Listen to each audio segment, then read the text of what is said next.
And our lesson for January the 18th, we continue in our study of Nehemiah.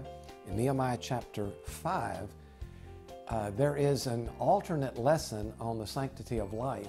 And if that's the one you plan to use for the January the 18th, then skip to the next chapter on the disc. If you want to do this lesson, then just remain with me on this particular chapter. Look in your Bible now at Nehemiah chapter 5. And let me begin by announcing a basic life lesson that Nehemiah learns. And this is one of the reasons I love the book of Nehemiah. We learn from the book of Nehemiah that nothing is ever easy. Anytime you do something, anytime you try to accomplish any great work, there is always somebody who will oppose you.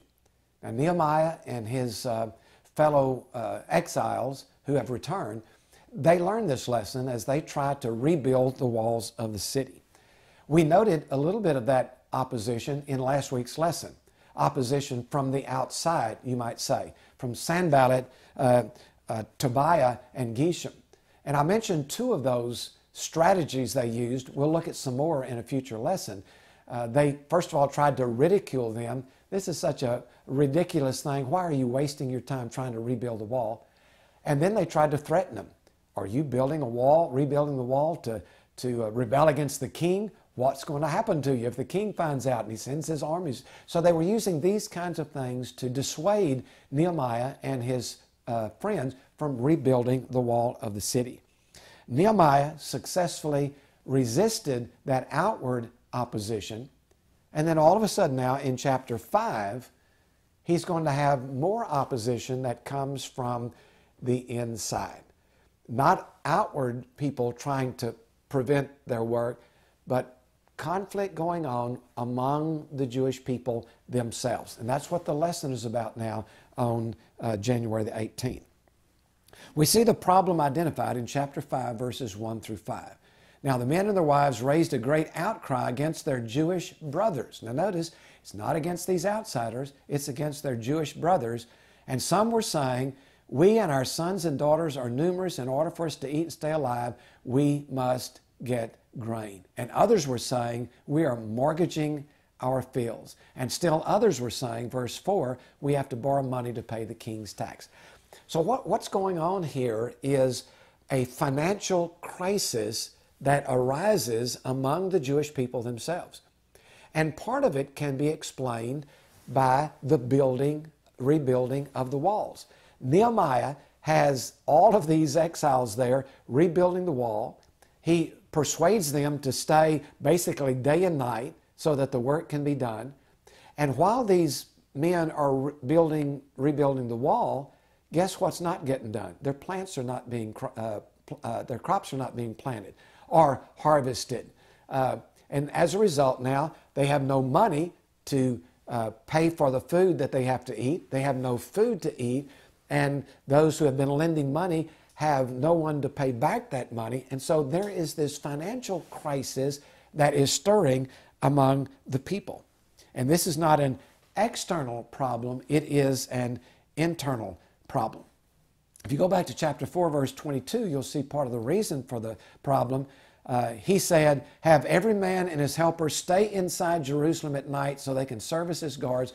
So he's got people working on the walls, he's got other people serving as guards, and they're not able to go back home. And this has created an economic crisis that is more critical than the external problem that is facing them. So they now protest. Verse 1 says they cry out against their Jewish brothers. And notice in verse 1 the mention of both men and their wives.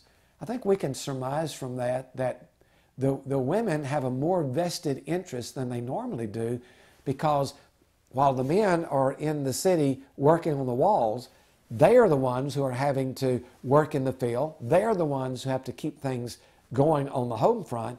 So they join their husbands now in protest. Now there are two particular groups that seem to be in financial distress, and these are outlined for us in verse 2 and verses 3 and 4. The first group is what we might call the wage earners. They're the ones who get paid for their work. but they're not getting paid for their work because they are in the city working on the walls.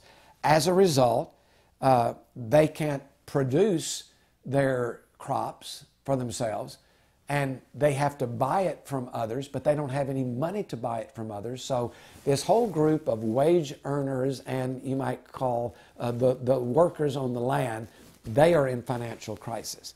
In verses 3 through 4, we have another group, and these are the landowners.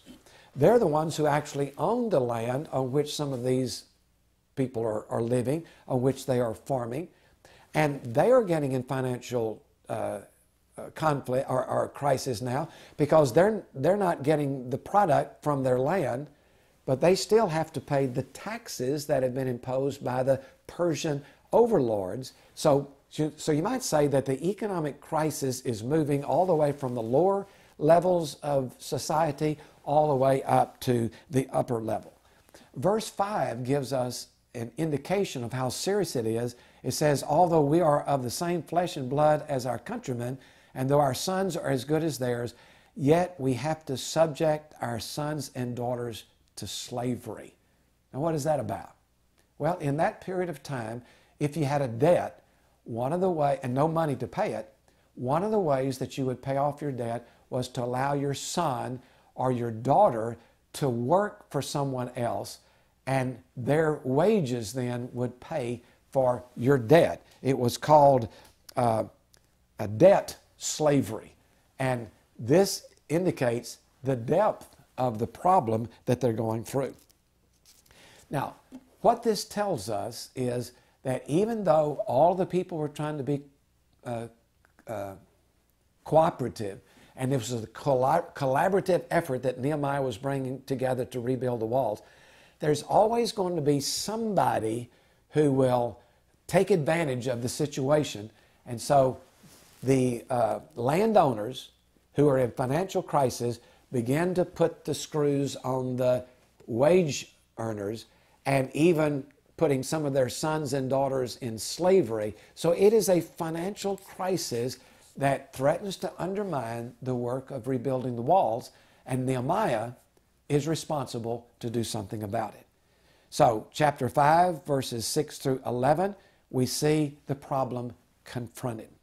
Notice verse 6, we see the response of Nehemiah. When I heard their outcry and these charges, he said, I was very angry. So two things seem to motivate him. First of all, it's wrong to take advantage of others when they have a financial crisis. So he's angry, first of all, because it's wrong. Secondly, he's angry because this inner conflict between the people themselves is going to deflect them from doing the job that he has come back to do, and that is to rebuild the walls of the city. Again, Nehemiah shows his deliberate leadership in verse 7. It says, so I called together a large meeting to deal with them, and then he laid out the problem here in verse 8 and verse 9. So we learn some things about how he deals with problems, and we see this on the right side of your outline. Number one, he confronts the problem head on. He doesn't deny the problem, doesn't act like it's not there. He confronts it. And then secondly, he explains, he gives them a perspective on their problem. He says that this is going to reflect or bring reproach from the Gentile neighbors. And then verses 10 through 11, he outlines some specific steps to take.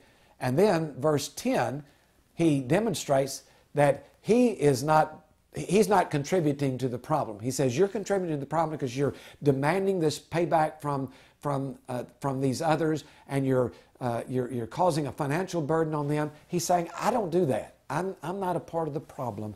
And then number 5, he reminds the people that they are accountable to God. He says in verse 13, I shook out the folds of my robe and I said, in this way may God shake out his house and possessions, every man who does not keep the promise, so may such be man shaken out and emptied. So what is this image of shaking out your robe. It's a symbolic act of cursing others. It's like, you know, I don't want to be contaminated by the dirt from you, and I'm going to shake it off so that I can get rid of this. That's the image that he uses. Now, Nehemiah shows wisdom in dealing with this problem, I think, in two ways. Number one, he recognizes that the problem has to be dealt with head on, and he confronts it head on. And then number two, once the people agree, he wants to get them to put their names, you might say, on the dotted line. And he does this in back in verse 12. He says, the people have responded. They say, okay, we're going to give the people back the money we took from them. We're not going to demand that they pay this. We're not going to make their sons and daughters be slaves to us. And we will not demand anything more from them. So they agree to Nehemiah's conditions. But then, notice what he does in verse 12. Then I summoned the priests, and I made the nobles and the officials take an oath to do what they promised. So Nehemiah here knows that making a claim and fulfilling that claim are two different things. And even though he has persuaded them to say, all right, we're going to do what you say, he wants to make sure that they're serious about what they're saying and that they will fulfill what they say. And so he makes them actually swear before God that they're going to do this.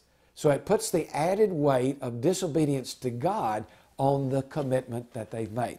So Nehemiah faces the problem, the financial problem that comes from within, and shows the same kind of wisdom and foresight that he did in dealing with all of his other problems, and he overcomes this opposition from the inside. So what kind of practical lessons can we learn from this? And I think there are several. I have three of them listed on your outline. The first thing we see, and this is a basic lesson of life, is we see the corrupting power of money. Many people say that money is neutral morally. But I think the truth of the matter is that money has an inherent power that makes it not neutral, but kind of leans toward the negative side. It's been proven over and over again in history. It was proven in the time of Nehemiah. It's still true today. Money has a corrupting power, and that was what caused the problem that Nehemiah deals with in our text. A second challenge or lesson has to do with leadership. Nehemiah is one of the great leaders of the Bible, but he has to face one crisis after another. He takes care of the problems from the outside, and so all of a sudden he has the problems from the inside, and he's going to deal with those, and now he's going to be confronted with more problems from the outside. So Nehemiah demonstrates the inescapable challenges of leadership.